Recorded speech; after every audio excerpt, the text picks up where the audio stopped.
Welcome to your Rugby Obsession Deep Dive. Great to be digging into this one. Yeah, we've got this really fascinating article here from Planet Rugby. It's exploring something pretty big, the idea of several All Blacks, former or maybe even current ones, potentially switching countries before the 2027 World Cup in Australia. It all stems from that World Rugby rule change back in 2022, doesn't it?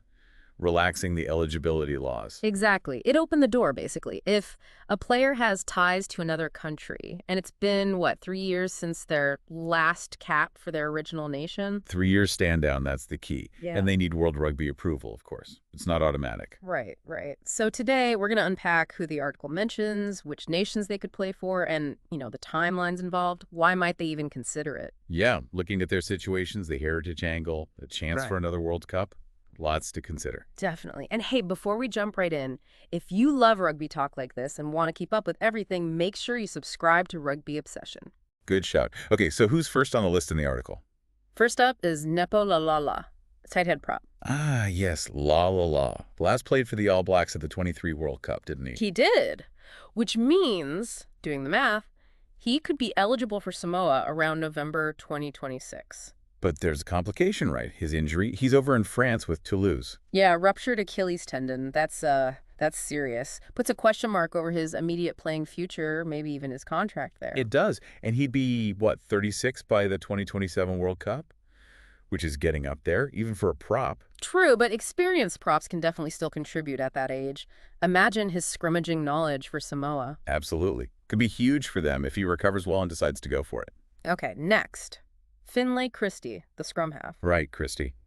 Played against England earlier this year, 2024, but hasn't added caps since then. And that's the crucial bit. If he gets another All Blacks cap in 2025, that resets the clock, right? He wouldn't be able to switch before the 27 World Cup. Exactly. The 3-year countdown only starts in the last cap. Yeah, but he was born in Scotland. Makes him eligible. So if he stays uncapped through 25 and 26, the World Cup starts October 2027. Yeah. He could potentially switch just before. It's tight, but yeah, the window could open just in time. A big if, though, depending on All Blacks selection. A real watch this space situation. Okay, who's next? Richie Mo'unga. Ah, Richie. Big move to Japan after the last World Cup with Toshiba Brave Lupus.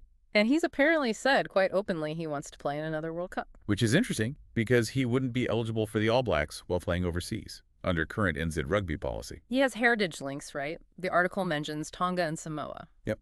Father born in Tonga, mother in Samoa. So he has options if he pursued a switch. He'd be eligible after the 3 years are up from his last All Blacks test in 2023. Though there's also talk that NZ Rugby, Scott Robertson, might want him back for the All Blacks eventually. Always that possibility. Makes his situation really fascinating. Multiple paths open. Okay, moving on. Norawa, the winger. 2-test All Black. Played once under Robertson, actually, against Fiji last July.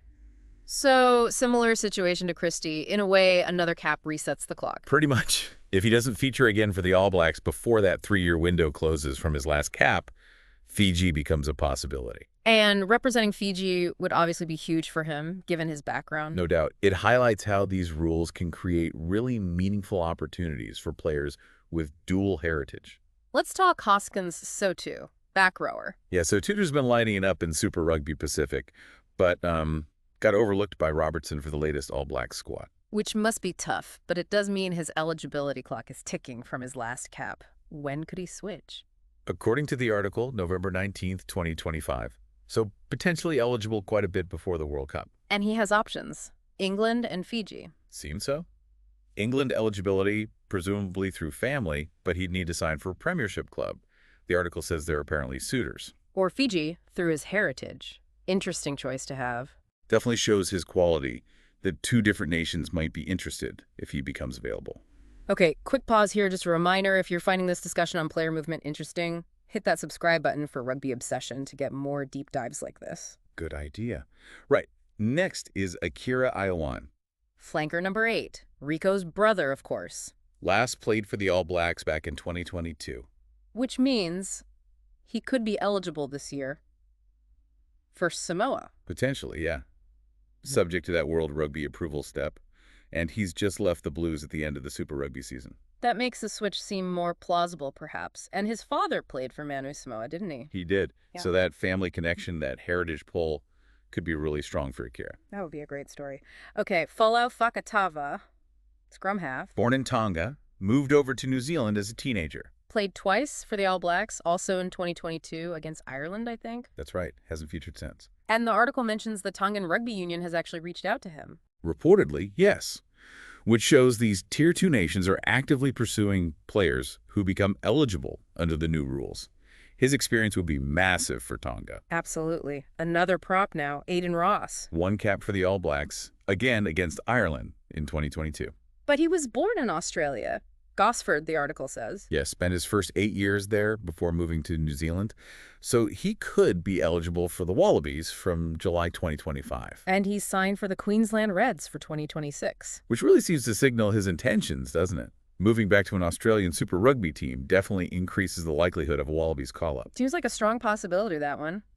How about Ngani Lomape? The center. 17 caps for the All Blacks, but the last one was way back in November 2020. So he's been eligible for a while now, for Tonga. He is now, yeah. He wasn't eligible under the old rules before the 23 World Cup, but the change means he is. He's based in Japan currently. And he's actually said he wants to play for Tonga. Yeah, expressed it quite strongly back in 2023. Called himself a proud Tongan, parents born there. Shows that desire to represent heritage.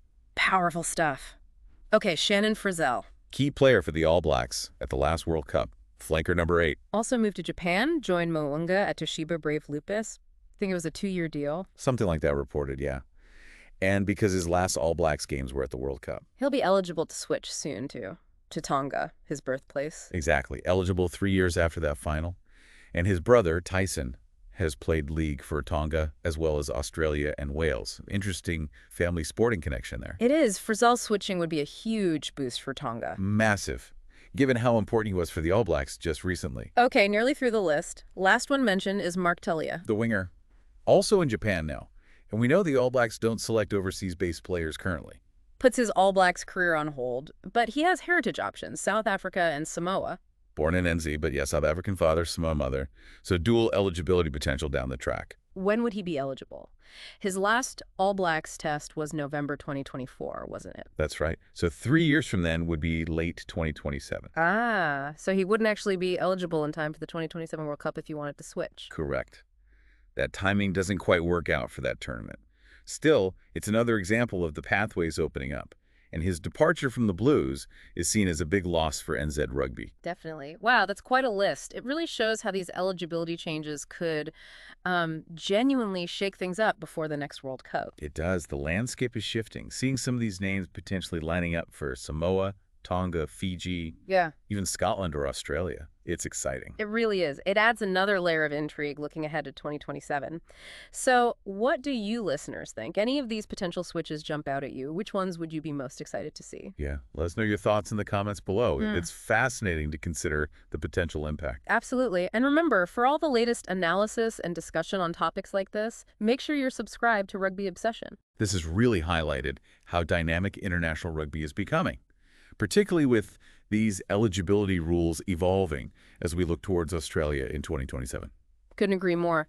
Well, thank you for listening to this Rugby Obsession deep dive. We look forward to you listening to our next episode.